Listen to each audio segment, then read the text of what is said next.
Hi, beautiful parents. Yes, good morning, good afternoon, good evening from wherever you're seeing the video, from wherever you're watching. Okay, so today's another episode. It's the 23rd episode of What Great Parents Do in Raising Kids That Thrive. Yes, today's the 23rd day. I'm always excited sharing these little strategies with us in raising kids that will thrive. Okay, and so far from what we've been discussing, we all will see that largely who our child becomes is dependent on us as parents. Reasons because these children are great imitators. So whatever we want them to become, we need to be first. You want your child to be empathic, we need to be empathic in the way we relate with them, in the way we do things around them. We want them to be kind, we need to be kind as well. Because it is what they see that they become. It's just normal. We can't just help that. And that is why we need to be intentional. We need to pay attention to our journey. Because I've come to realize that this childhood thing is just once a lifetime. That is why we need to give it our best. We need to do all that we can to be of great advantage to these children. And there's no way we want to raise these children without knowledge. Knowledge is key on this journey. Yes, you're going to pray, you're going to declare the word over them, but you need knowledge as well. You need the right knowledge in raising awesome children. Even the word of God made us to know that without knowledge, his children will perish. So there is a place of knowledge in raising children. The same way you don't just assume to be a doctor, the same way you don't assume to be an engineer without learning, without going through some series of education. That's the same way you can't just assume that, yes, you want to raise a child without knowledge. You need knowledge on this journey. So today is the 23rd day, and we're going to be looking at great parents knows who they are raising. Parent, you need to know your child. You need to know who you're raising. You need to know your child's temperament. You need to know your child's makeup. You need to know your child's learning style. You need to know your child's love language. There's a lot to know about a child. Journeying on assumptions or trying to raise the first child the same way you're going to raise the second child doesn't work. We've got to pay attention to our journey. We've got to learn and discover who we are raising. When we discover who we are raising, that will help us in disciplining them better, in how we communicate with them, in how we relate with them, in how we see things from their perspective. Because every child, every individual have their makeup. We have who we are. We have what made us who we are. So it is our responsibility as parents in giving our best to this journey to discover who we are raising. Parenting is no joke. It's hard work. And we need to put in the work to see the great result we all need to see. You know, at times I've discovered that oftentimes parents only step in when it's time to discipline. And you hear them saying, yes, I'm disciplined. I need to discipline this child. I don't want this child to grow without being disciplined. How about other aspects of the child rather than the discipline? And for you to discipline effectively, you need to know the child. You need to know the discipline that will work for this child through knowing their learning style, their love language. That is how to discipline properly. There is so much to unpack on this journey of parenting. Parenting is first about you. Your child is going to become who they have seen you to be.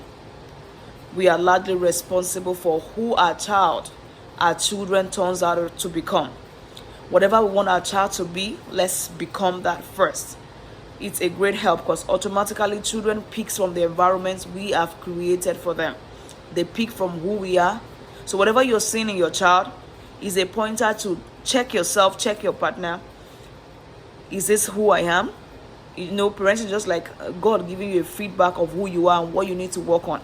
It is not time to being aggressive and trying to be aggressive in solving things. It is a time for you to see what is being reflected to you and try to work on it. Like I always say, when I started my journey, I was making some mistakes. Mistakes are okay. Great parents make mistakes and fix it. And that is how your children are going to learn from it as well. But doing the same thing and expect a different result is what is not healthy on this journey.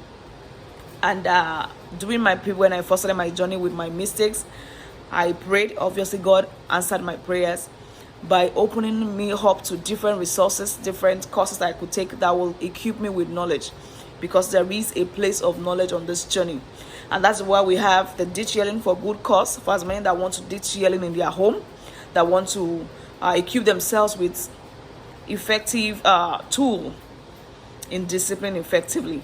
So we have that ongoing, and we also have a structured learning platform that will be opening up soon, where we get to talk about everything about parenting, a child's development, the developmental stage, and who a child is, their learning styles, their temperament, how we need to raise wholesome, resilient, and perfect children.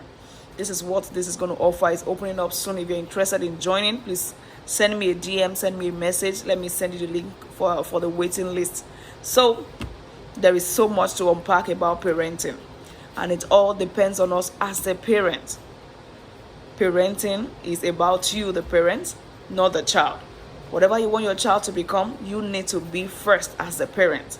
So, and I'm here speaking up for your children. Your child is not the reason why you're yelling. Your child is not the reason why you're trying to fix them. You don't need to fix a child. You just need to show the child how you want them to behave, and they will cooperate. When you're trying to force a child to do things or trying to lord it over a child will rebel, a child will fight back, because that is not how humans are wired. No one loves control. So there is a way to relate with your children. There is a way to understand who you're raising. At times you see some children, they want to stand to read, they want to lie down, some are kinesthetic learners, some are auditory, some are visual learners. You need to understand your child. You need to understand who you're raising. Journeying without knowledge could make the journey overwhelming and so tasking. But when you decide to journey with knowledge, it will help you and save you a whole lot on your journey, and make you be of great advantage to your children. So get to discover who your children is. You're not sure of who your children is, join our structured learning platform that is opening up soon. So if you can send me a DM to join the waiting list. We have some children, their love language, some could be physical touch, some could be your time. There is so much to unpack about children, about raising wholesome children. So for you to raise a child that will thrive, you need to know who you're raising. You need to know their temperaments, you need to know their learning styles, you need to know about their makeup. That is how you're going to discipline them effectively. That is how you're going to raise them to thrive. There is a place of knowledge in raising children to thrive. So I hope you're blessed with today's episode as well. Get to discover who you're raising. Don't wait until your child makes mistakes before you start reacting. We need to respond to mistakes, not react. So keep giving the journey your best and be an advantage to your children. Thank you for listening. And if you want to join the Ditch Yelling for Good as well, there is a link under this video or link in bio. Please do well to join in, and you will be glad you joined. So have an amazing day. See you tomorrow for another episode as we're rounded up with this series.